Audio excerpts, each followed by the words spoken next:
Dick Lockhart, thanks for joining us again on the Illinois Channel. My pleasure indeed.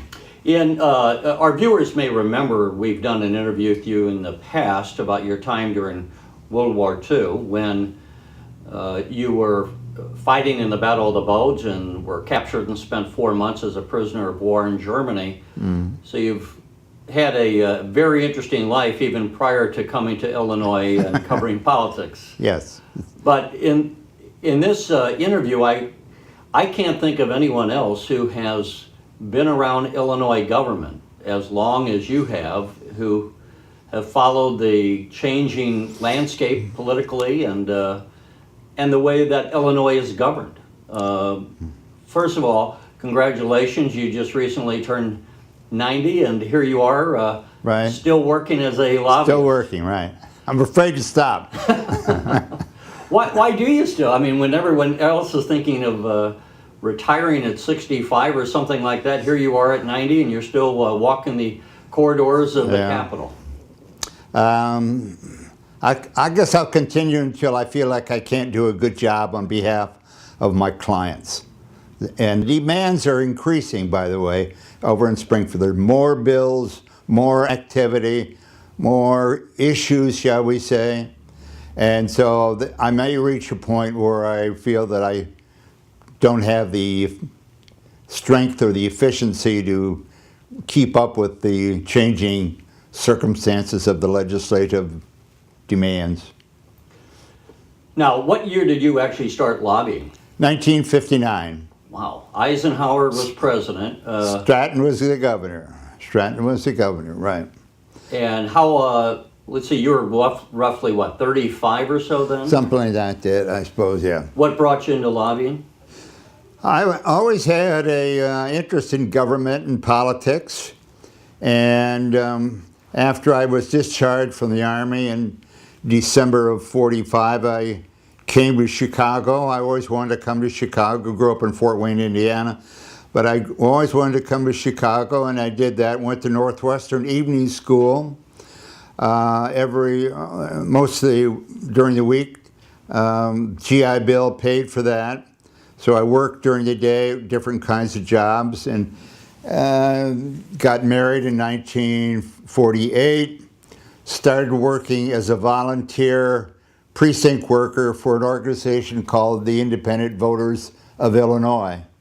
And so I just did that evenings because I was interested in political scene, and certainly Chicago is a great source for activity, shall we say. And out of volunteer work, they decided to hire me on a part-time basis to do some organizing on weekends and evenings. And from that, I got a job with the Citizens of Greater Chicago on a full-time basis, which was a civic organization in Chicago. And so I worked there for a number of years, got interested in legislation, reform legislation, came down to Springfield on a few occasions to watch the activities.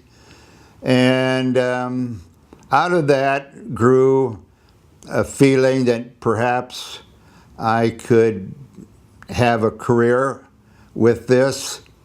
Out of the civic organization with Citizens of Greater Chicago, in 1954, there was a constitutional amendment on the old Constitution of 1870. This is called the Reapportionment Amendment, and it was passed by the legislature and went before the voters in 1954. And I was hired to help the committee which was promoting this constitutional amendment. And what do you know, the constitutional amendment was successful. Illinois had not redistricted since 1901. So the districts were way out of control, way out of sync with the real population. But that gave me a perspective in terms of Illinois politics. And it gradually got stronger. I was hired by citizens of Greater Chicago on a full-time basis. Eventually became its executive director. Took time off in 1960 to work on the senatorial campaign of a gentleman named Sam Witwer, who was a Republican candidate for the U.S. Senate in 1960. We won the primary, but lost the general to Paul Douglas. But out of that, again, strengthened the relationship with Mr. Witwer, and he became the president of the Constitutional Convention in 1970. Now, this is a Constitutional Convention that was the first opportunity for people like Michael Madigan and young Richard Daley to participate in their first rung of their political ladder. And they've done both of them pretty well, but that's where I met both of them. They were candidates in 1969 for the delegates to the Constitutional Convention.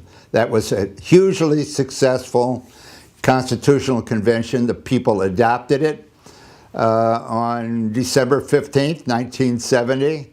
And I think it's made significant improvements in the governance of Illinois.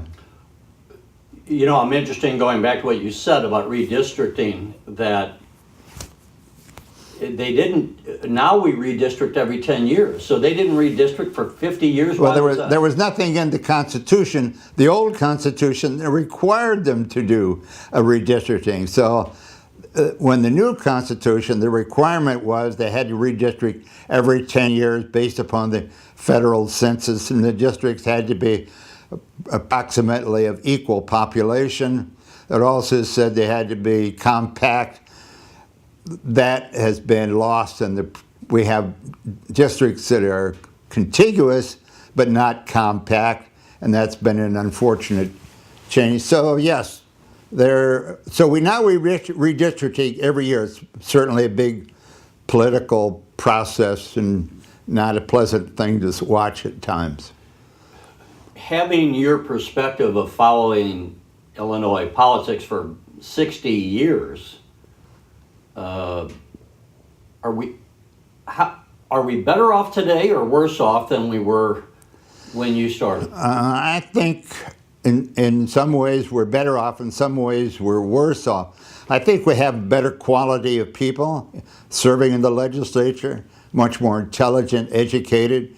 We have now smart, educated staff people that look at the legislation, which we never had staff people when I first began down here. Basically, the lobbyists were the staff people on behalf of the members of the General Assembly. So, but obviously, we're not an unbiased source of information. So there has been some improvements in the legislature. We have longer serving legislators, but sometimes that's not good.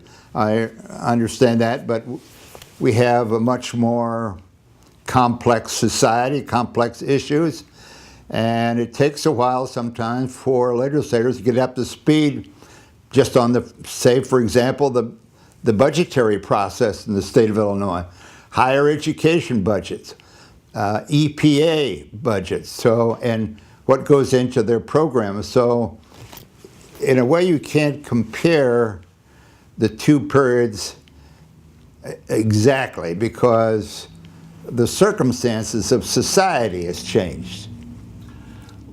When we were operating under the old Constitution, first of all, we had the three-member district, which is something that was a good. I had never heard anywhere else in the country. It was unique, and I thought it was. How did that come about? Was that part of the 1870 Constitution? Yes, it was in the 1870 Constitution. And for those political scientists out there, kids taking poli-sci classes, explain to us what the three-member district was and how it worked. Well, every House district had 3 legislators elected from it. Usually, and every voter had up to 3 votes he could cast for one candidate if they wished to do so, both in the primary as well as in the general election. So that system allowed for, say, in DuPage County, strong Republican area, one Democrat could be elected from every one of those districts there. It always assured that there was an opposing Yes. person, right? So the Chicago. The minority, there was always a 1 out of the 3, right? So in that way, we had Republicans from Chicago. Which Yes, that today is we do correct, not. right. And you even had some African American Republicans from Chicago in those particular districts in the South and West Side. So I've often regretted that in 1978, 1980, it was an effort led by now Governor Quinn to eliminate that, make that single-member districts. And you know, when the 1970 Constitution was voted upon in December of 1970, there was a separate question. Shall we retain the cumulative voting system, or do we want to go to the single-member district? Cumulative voting won overwhelmingly. But then there was this ruckus over pay charge and an issue which I'm not involved in, but it aroused the ire of a lot of voters. And Mr. Quinn, who was a kind of a political maverick at the time, took advantage of it, and they got the cutback amendment, which reduced the size of the legislature and eliminated the 3-member districts. And How has that changed the political power structure in the it legislature? changed it considerably, because you lost immediately a group of independent legislators. Now there was either Democrats or Republicans, depending on maybe what happened in the election year and how the map was drawn for the new districts every 10 years. So there's been a new map every 10 years, but the party who's in control contrives to draw the map so as to perpetuate their control. So there's now an effort being made, interestingly enough, to try to take the partisanship out of the redistricting process. And that would require a constitutional amendment. And there is an effort going on right now as we speak. You and I had talked before that even though it's been 60 years, a lot of the issues you started off with, which was redistricting, here we are again still on these same issues. And as you mentioned, so now people are trying to pass another redistricting that would take the authority of drawing the districts out of the hands of the party leaders. Yes. What do you make of that effort? Do you have a thought on it? Well, amending the Constitution is not an easy process. First place, it has to come out of the legislature by 3/5 votes. And then it goes on the ballot. And the ballot is 2 tests. You either have to have 3/5 of those voting on the issue or a majority of the total votes cast. Now, there was a constitutional amendment on November of 2012 relating to pensions that almost passed, just lost by very few votes. And probably, if it wasn't at the presidential level, it could have been adopted, because a presidential election, bigger turnout, higher mountain of votes to climb, so to speak.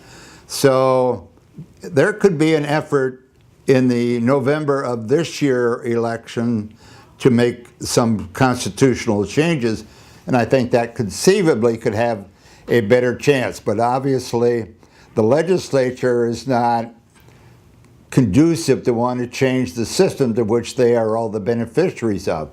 Now, the Constitutional Convention in the 1970 rewrite allowed the voters to amend the legislative article of the Constitution by collecting sufficient number of signatures to put it on the ballot without having to go through the legislative voting process. So that is what's going on, I think, or about to start anyway, soon in the state of Illinois. Collecting the signatures, they will probably have to have between 300 and 400,000 valid signatures to get the issue placed on the ballot. Now, aside from it being difficult, do you have a position as to whether it would be beneficial? I I guess my point is I would like to have the debate over it. I'm not sure whether we're creating another problem or whether we're sorting it out. But I think the issue is sufficiently important. And I've been dissatisfied with the way the legislature has been redistricting. There's some districts, they're supposed to be compact. They're pieces of cities linked by a road, you might say. So I think the compactness and the Well, the way they're drawn, they're not. The way they're compact. drawn is been too politicized. I like to see a discussion about the alternatives, and I might be willing to support it. I probably would be willing to support it because I'm willing to try something else. Now, right now, just for a point of clarification, the legislature draws both the legislative districts as well as the congressional districts. Yes. I believe I'm right to say that this effort to change redistricting would only impact the legislative district. That's correct. So the legislature, if that were reform was to pass, the legislature would still be drawing the congressional districts. Just to clear that up. When you came in, you said Governor Stratton was the governor, and then we had, Otto Kerner and Sam Shapiro, Ogilvy, that's Walker. Right, Ogilvy, and then we had Walker Wright, if I forgot Walker. Right. What do you make of, how were the governors that you have been around in this legislature? Well, how has their different leadership affected the state, would you say? Who were some of the best and who, in your estimation, were some of the least effective? Well, far at the way at the top of the list would be Governor Ogilvy, because he realized that you could not fund the services of the state of Illinois by continually to increase the sales tax. That was the basic source of revenue for the state. He realized you had to have an income tax of some sort. It was uncertain whether the language in the old 1870 Constitution would allow for an income tax, but he felt it's worth the effort. We'll try to get an income tax passed based upon the language in the 1870 Constitution. And he told his cabinet, told his family, the result of this will be we will lose the next election. And he was right about that. But he knew it was the right thing to do. So he got, at that time, the Senate leader was Russell Arrington, very conservative gentleman, Republican from Evanston. He told Senator Arrington, you're going to be the sponsor of this legislation to increase the income tax. The legislature was controlled, House and the Senate and governor, by all Republicans, all conservative people. The House was, the Speaker of the House was Ralph Smith from Alton, Illinois, and he said, Ralph, you are going to be the House sponsor of this. Governor Quinn, I understand, called members of the legislature down to his office. What do you need to have me do to get you to vote yes on this income tax? And I was there the night in 1969 when this barely passed in the House of Representatives. And it was really an exciting time, and the governor was absolutely correct. It saved the state and enabled the state to do lots of things it couldn't do otherwise, but it also caused the defeat of the governor and his team of people. Arrington, I think, stayed in office for a while. Ralph Smith was saved by the fact that Everett McKinley Dirksen died in office, and the governor appointed Ralph Smith as the interim U.S. Senator, who then lost to Adlai Stevenson later in the year, November. So I put Governor Ogilvy at the top of the list because he was willing to sacrifice his political future. That's kind of rare. What about any of the others? Well, I think, Otto Kerner, I thought, was a forward-looking person. One of my clients that I worked for was a mental health association. Otto Kerner came out in favor of a Department of Mental Health, and he implemented that after he was elected, and that helped provide services and funding and for the mentally ill of the state, which was in a deplorable conditions in those years. So I guess they've all done something. I'm trying to remember anything good that came out of the Walker administration, and I can't. I think Governor Walker, the problem he really ran against Mayor Daley, who didn't have anything to do, but he wanted to defeat anything that Daley was in favor of. Daley wanted a crosstown expressway. Well, Governor Walker saw that didn't happen. And and he just served the one term. Governor Shapiro was a very likable, hardworking individual. I liked him personally a lot. We were relatively close, but he could not defeat the Republican organization then led by Ogilvie. Ogilvie, you may remember earlier, had been sheriff of Cook County and then chairman, I think, of the Cook County Board. So he came out of Cook County as a pretty strong Republican. Let me ask you on that. So here we are today in Illinois, where Chicago is so heavily Democratic. And not suburbia, though.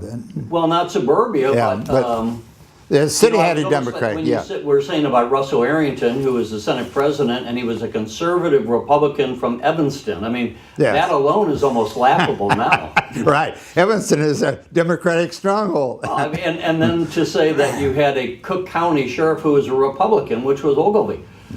Something has happened over these last 35 years that the state has become overwhelmingly controlled by the Democratic Party. Why is that, do you imagine?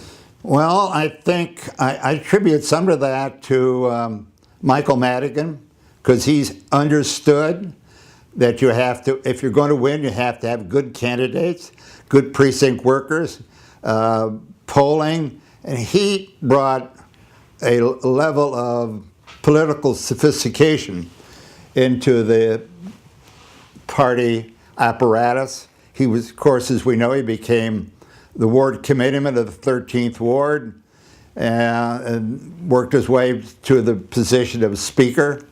I surprised him a year or two ago telling him that I was here before he was. He found that hard to believe, but he began as a delegate to the Constitutional Convention, got elected to the House, realized that he had to make some changes. He became the state Democratic chairman. So he raised the level of effort that was necessary. Before Michael Madigan brought that to the political power, would you say politics was practiced by amateurs? Somewhat, yeah, somewhat. They didn't think in broader terms. They might have thought only in their county or their district or what have you.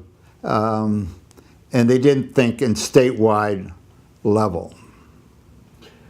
Who are some of the, well, first of all, before we move off of Michael Madigan, he's often, I would say, an enigma. I mean, he's been around here. He's the longest serving speaker in the history of the United States. Yes. I would imagine, I don't know your relationship with him, but you probably know him reasonably well over all this long period of time. How would you describe him? What is your read on Michael Madigan? I think he has been outstanding in terms of raising the level of the legislature. I'll just give you a couple of examples. The legislature before Madigan was a place a lot of horsing around, a lot of playing dumb tricks, grandstanding. That has ended. It is now a place of dignified legislative processes.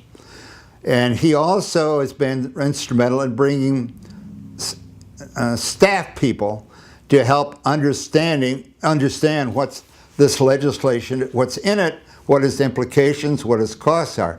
Again, the result is it made the legislature a much more professionally a capable body of understanding these complex issues, and the workmanship that it goes into the lawmaking itself. And he's provided staff services. We have Legislative Reference Bureau that does have expert people drafting bills, Legislative Information Service that provides information. And we will say that a bill has been scored, which means that somebody said, here's what it'll cost if implemented. Were bills scored in the past, or did they just guess what the cost would be? I don't know about how the cost. It was probably, they started out relatively small, and like all bureaucratic enterprises, gradually increases power and influence. And we have the Legislative Information Service that provides education for the staff people of the legislators in their districts. You know, every legislator has a district office now. So the people who serve in those district offices are not just some crony of the legislature, they're a professional a person who is there to help out the constituents or help out the legislator dealing with certain issues. So it's been a commendable effort, and I give Michael Madigan a lot of the credit for that. The staffing actually began with Russell Arrington. He started a little bit at a time in the Senate, and it's become more so. And of course, you may recall, in the old days before the new Constitution came in 1970, the legislature did the budget. They had a budgetary commission, powerful group of about 10 or 16 men, and they wrote the budget for this whole state of Illinois. When the new Constitution came in, the budget-making initiative fell to the governor. So that's how the Bureau of the Budget came into being, you might say. And Ogilvy was a big advocate of having the decision-making for the budget be vested in the governor, and then, of course, presented to the governor, or presented to the legislature for their revision, shall we say.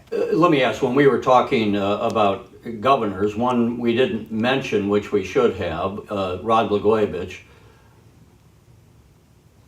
and as famously, of course, he was impeached. Mm-hmm.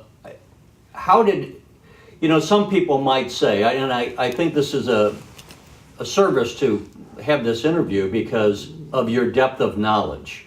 And you can look over this 60-year period. Some people in the future might say, oh, these other guys were just as corrupt, but Rod Blagojevich got caught, or he was thrown out because he and Michael Madigan didn't get along. What's the reality, would you say? What was the read on Rod Blagojevich, and to what extent was he a different kind of a governor than others? Apparently, I did not know Governor Blagojevich, and I have to confess I did not vote for him, because it seemed to me he was not as serious caring about governing the state of Illinois.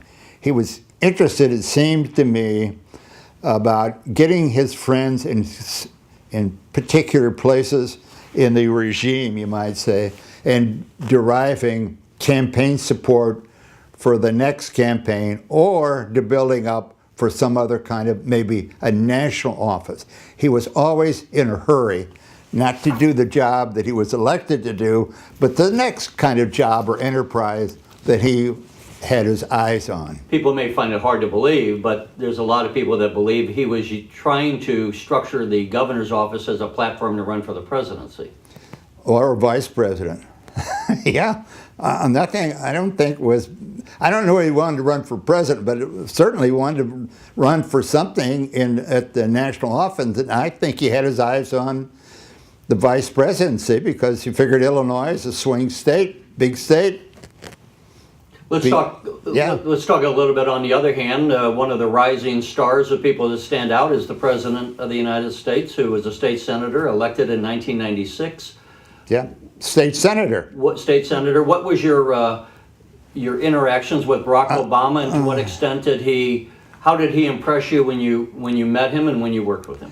I didn't really have any. He didn't sponsor any bills. He went right into the Senate, and I think everybody sensed here was a young man in a hurry, you might say, but he was in a hurry not to make particular changes, but to be a good representative in the legislature. And you know, he ran for the Congress and was defeated. That was his first effort, and then he decided to maybe recalibrate his ambitions, so to speak. He was a very conscientious state senator. I had relatively little contact with him because he wasn't around very much, but I think he was a decent person. He now, when you say he wasn't around much, that makes it sound like he didn't. Well, he didn't serve in the Senate. I think the state Senate two years maybe. He wasn't around very much. You mean as far as longevity? So longevity, right? He was elected in '96. He would have been reelected in 2000, and then he was elected to the U.S. Senate in 2004. Yeah. So. What about who are some of the other notables in politics? There was Paul Powell. I was going to say Paul Powell certainly was unique. He came from a small town in southern Illinois, but he manipulated a lot of. And who was Paul? Just for those who don't remember, who was Paul Powell? He was a state representative from Vienna in Johnson County, a Democrat. Who wanted to do great things for Southern Illinois, and in fact, he was successful at that. He became Speaker of the House, and I even interviewed him when he was Speaker of the House in 1961. And if you look at our conversation of those days, it's unusual in the fact that some of the things we talked about in '61 are still the issues of the day currently. But he was a master at putting together coalitions, depending upon sources of strength, you might say, maybe Republicans as well as Democrats, to achieve certain objectives and get other friends elected to office. So he was one of a kind in many ways, one of a kind. What do you, well, let's talk about another individual that came out of the Illinois legislature and rose to national office, ran for president, Paul Simon.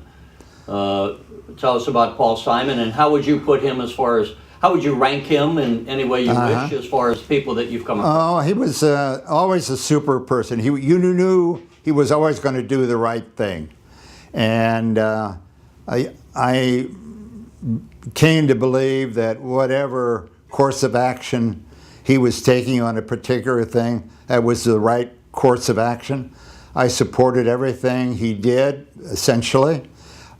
He married a fellow legislator in the House, and she was a good influence, shall we say, as well. Her name was Jean Hurley from Wilmette, Roman Catholic, and he was a Protestant.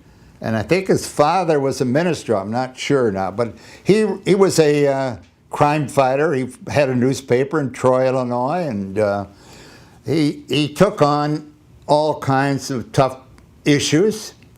But he always had his eye on another office higher up where he could really be influential. Of course, he was defeated by Walker in the Democratic primary, to a lot of people's consternation, shall we say, but built another career nationally, and as a U.S. Senator. He would have done remarkable things, probably as a president, but circumstances just were not such for the time that he was interested that could be possible. He was outstanding Illinois leader, no question about that. When we look at Illinois today, I mean, here's a major state. I point out to people it's the 18th largest economy in the world. If it was a country, it would be part of the G20. And yet it has become the laughing stock of the nation in many ways in political sense. What's your read? Is that a deserved reputation, or are people missing things? Well, this is what I've concluded a few years ago. This is not an issue-oriented state. It's a politically oriented state, politically driven, not issue-driven. And so issues are only there as a way to achieve power.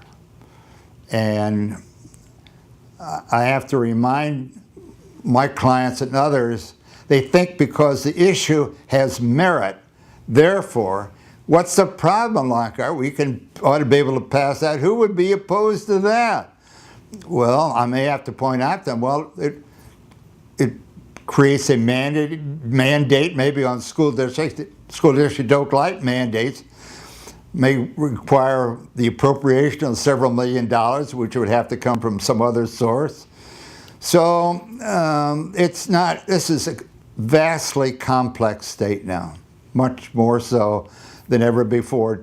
Who do we blame? Is it the people? Is it the parties that have played shenanigans, as we talked about with redistricting, that maybe the state is less democratic in a small d democracy way? I'm not quite sure. I think the politics, power. In other words, power, how it's acquired, how it is kept, is a major, what I want to say, impetus to what happens legislatively. So every issue is viewed, will this solve the problem and not jeopardize my party or myself's ability to make decisive decisions affecting policy and politics and whatnot. So they're intertwined. Society is lots more complex today than it was even 10 or 20 years ago.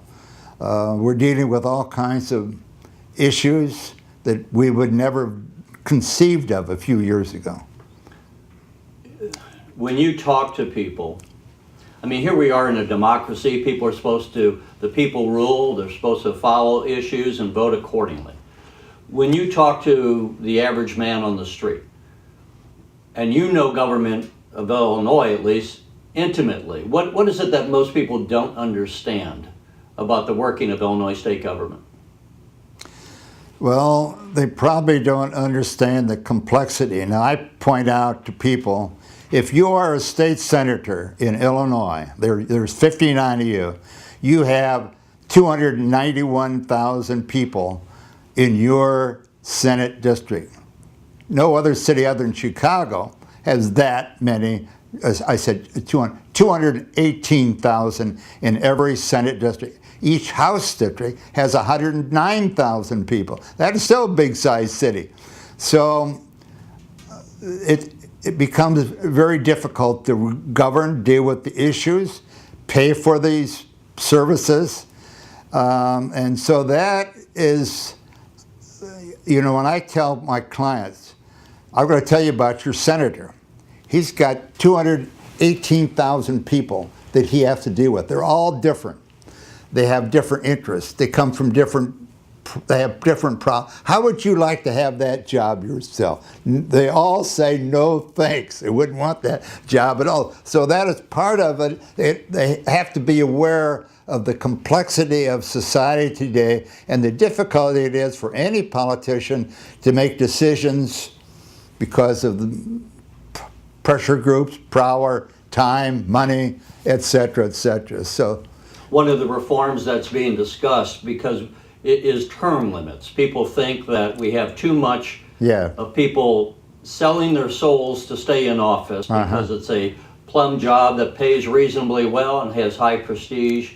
What's your read on what would the impact be of term limits if they Well, it would have a profound effect. Now, the term limits I've never really been sympathetic about, because if you don't have term limits, or if we have this present system, you have legislators who become pretty expert about some of these issues because they've been around and dealt with those issues. If we have them in and out, by the time they understand the issue, their terms are up, and so we've lost a lot of expertise. Who takes over then? If the legislators not be around long enough to get the expertise, the bureaucrat or the lobbyist, as the case may be, becomes a long-serving expert on the issue. So I guess I believe in the election process. But even, what about the argument that the election process in Illinois is rigged by the drawing of the It is. districts, as we said? That's one of the things we have to trade off, I guess. Because I'm not so willing to say that the bureaucrats in the state government or in the state universities become so powerful and knowledgeable that they can make decisions themselves and they're never on the ballot. So I'm willing to risk a certain amount of politics to get people who presumably reflect constituents rather than bureaucrats who also want to perpetuate their interests, their career, their program. So I guess I prefer the election system to the appointive system, afraid as it may be. Yeah. Relative to, let's just spend a little bit of time, we got no contests, surprisingly, in the Democratic primary for governor. I mean, we had... There is a contest, I understand. There is a candidate. Oh, a candidate running against... Yes, there's an African-American gentleman from Chicago, and he has a candidate, a lieutenant governor candidate, because they have to be linked together now, as you know. So that Governor Quinn does have an opponent in the Democratic primary. Okay, I won't characterize the strength of the candidacy, but... no, he has no chance of winning. But I mean, it looked as if Governor Quinn was going to have a hard-fought chance of getting reelected when he was running against Bill Daley, and it seemed like Lisa Madigan was considering getting in. Just on the Democratic side, the way the politics broke, were you surprised about that, or what's your read? On the Democratic... That Lisa Madigan didn't get in? I was surprised. I was surprised about that, because it seemed to me, if I watched her father, it seemed like he was trying to deal with some issues to get him off the table for when Lisa could run for the governor and she would maybe have some of these problems resolved. And then gets up close to the decision date, he decides he would rather be Speaker of the House and make those kinds of decisions. I was surprised about that. I suppose he thinks his daughter is relatively young, and so there's opportunities yet to be... I don't know her exact age, but she is still a young woman. I mean, maybe early... Everybody's young to me. I'm going on 91 now, you see. Yeah, I mean, hard to believe. You spent your, freshman year of college in 1940, right? At Purdue? I started, my first college in 42. 42? 42. Fall of 42, I was a freshman at Purdue. And then I became a freshman in the U.S. Army, and I never went back to Purdue, but did eventually, by going to Northwestern Evening School, be able to graduate from Northwestern in 1951. Let me ask on Bill Daley, were you at all surprised about Bill Daley dropping out? To some extent, yeah. To some extent, I was getting out of the governor's race we talked about. Right, yeah, right. I was. But I think he did. This is just my guess. He'd done some polling, and maybe he found out that the Daley name is not the magic it might well have been once upon a time statewide. And I think he correctly decided that this was not worth it. And who wants to be the governor of the state anyway, since there's so many issues and problems out there? And on the Republican side, we have three long-term individuals who have been around: Kirk Dillard and Dan Rutherford, who's the state treasurer, Bill Brady, who was the nominee last time, and now we got Bruce Rauner, who, like some others in the past, is a individual who didn't have experience in state government before, but has millions of dollars to spend. Blair Hull was one in the past, Jack Ryan too. I mean, you have occasionally some people that have deep pockets that can finance their own campaigns. I don't know. I'm not trying to make you take partisan sides, but you have any read of the Republican field? I don't know what to make of it. In a way, I'm be interested to see it. It'd be a kind of a test. Here you have three professional politicians who don't have a lot of money, even pooled together, running against a person who's never ran for office, doesn't hold any office, but he's really against government. But he's got lots of money.